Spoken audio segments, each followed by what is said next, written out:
उन्नाव में किशोरियों की हत्या की गुत्थी फिलहाल उलझ गई है।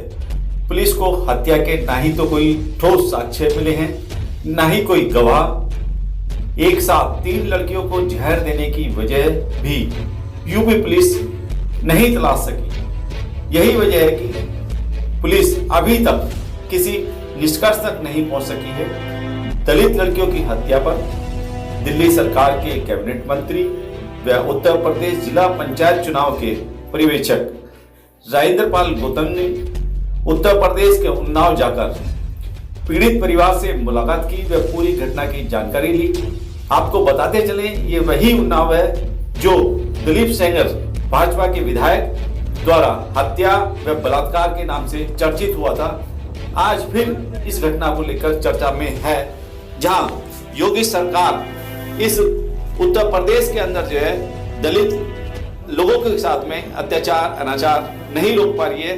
निरंतर दलित समाज के बच्चियों के साथ, आदमियों के साथ निरंतर वो घटनाएं हो रही हैं जो नहीं होनी चाहिए। ऐसी सरकार के लिए कैबिनेट मंत्री राजेंद्र पाल गौतम ने उन्नाव जाकर उस परिवार से मुलाकात की। आइए देखते हैं क्या रहा वहां का सारा मामला।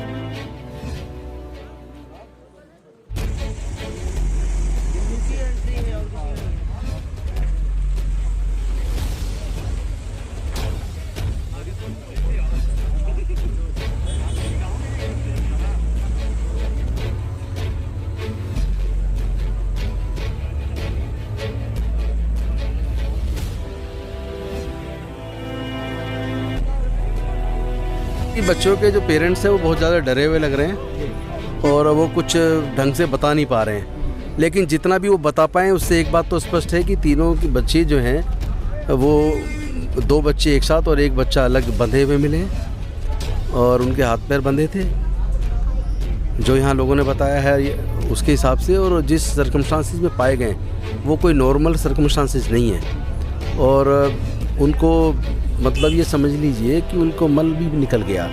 तो ये केसेस एज एन एडवोकेट अगर मैं देखूं तो वो स्ट्रैंगुलेशन के केसेस में इस तरह की घटनाएं होती हैं। और यहाँ पुलिस का ऐसा लगता है जैसे कुछ ज़्यादा ही दबाव उनके ऊपर नज़र आ रहा है और उत्तर प्रदेश की कानून व्यवस्था बिल्कुल चौपट है। योगी जी कानून व्यवस्था संभाल नहीं पा रहे हैं उत्तर प्रदेश की। एक के बाद एक लगातार घटनाएँ घट रही हैं, ख़ास तौर पे अनुसूचित जाति जनजाति पिछड़े वर्ग के लोगों के ऊपर, माइनॉरिटीज़ के ऊपर। और तो और कई बार तो पुलिस के थाने में घुसकर पुलिस वालों पे भी हमला करते हुए इस तरह की वीडियोस देखने में आ रही हैं। तो आज मैं कह सकता हूँ उत्तर प्रदेश की सरकार पूरी तरीके से विफल है और मैं मांग करता हूँ कि इसकी निष्पक्ष इंडिपेंडेंट एजेंसी से जाँच होनी चाहिए, परिवार को मुआवजा मिलना चाहिए और जो भी दोषी पाए जाएँ फास्ट ट्रैक कोर्ट में मुकदमा चला के उनको सज़ा दी जानी चाहिए। और अगर बच्ची जो तीसरी बच्ची है उसकी जान को बचाने के लिए अगर पर्याप्त इलाज की व्यवस्था, अच्छी व्यवस्था अगर नहीं है तो उसको दिल्ली तुरंत एयरलिफ्ट करके भेजें। हम दिल्ली की सरकार उसका पूरा खर्चा उठाने के लिए पूरे इलाज की व्यवस्था करने के लिए तैयार है।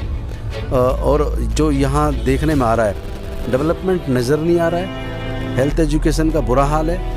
मतलब जितने वायदे करके ये सरकार आई थी, चाहे दिल्ली में हो, केंद्र में या फिर यूपी में हो, मतलब ये लोग केवल भाषण देते हैं, बेटी बचाओ बेटी पढ़ाओ की बात करते हैं, ना तो बेटी को बचा पा रहे हैं और महंगी शिक्षा इतनी कर दी है कि बच्चे पढ़ भी नहीं पा रहे हैं। पीड़िता जीवित है सर, उसकी क्या स्थिति है? परिवार उसी स्थिति को ये कुछ बता नहीं पा रहे हैं, कोई सच सामने नहीं आ पा रहा है। मैं समझता हूँ कि हम भी अपनी एक टीम भेजेंगे, जिस हॉस्पिटल का इन्होंने नाम बताया है कानपुर के, हम अपने लेवल पे भी पता लगाएंगे कि उसकी स्थिति क्या है। लेकिन अगर उसकी स्थिति यहाँ नहीं संभल पा रही है तो हम ये ज़रूर मांग करते हैं कि आप एयरलिफ्ट करके दिल्ली भेजिए। दिल्ली की सरकार पूरा खर्च उठाएगी और अच्छे से अच्छा इलाज उपलब्ध करा के कोशिश करेगी कि कम से कम उस बच्ची की जान बचे, ताकि कम से कम सच्चाई तो सामने आए, वो बच्ची तो बता पाएगी कि किसने किया, क्या किया है। पीड़िता की मां का आरोप है कि उसे अपनी बेटी से मिलने नहीं दिया जा रहा। हमने कल उनका इंटरव्यू चलाया, वो कह रही है कि उनको नहीं मालूम उनकी बच्ची जिंदा है, क्या हालत है, वो मिलने भी नहीं दे रहे। नहीं, दबाव तो साफ नज़र आ रहा है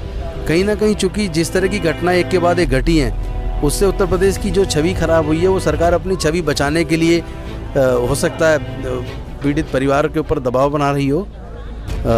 लेकिन सच सामने आना चाहिए। ये कोई नॉर्मल सर्कमस्टांसिस में बच्ची नहीं पाई गई है, एबनॉर्मल सर्कमस्टांसिस में पाई गई है। इसकी निष्पक्ष जांच होनी चाहिए।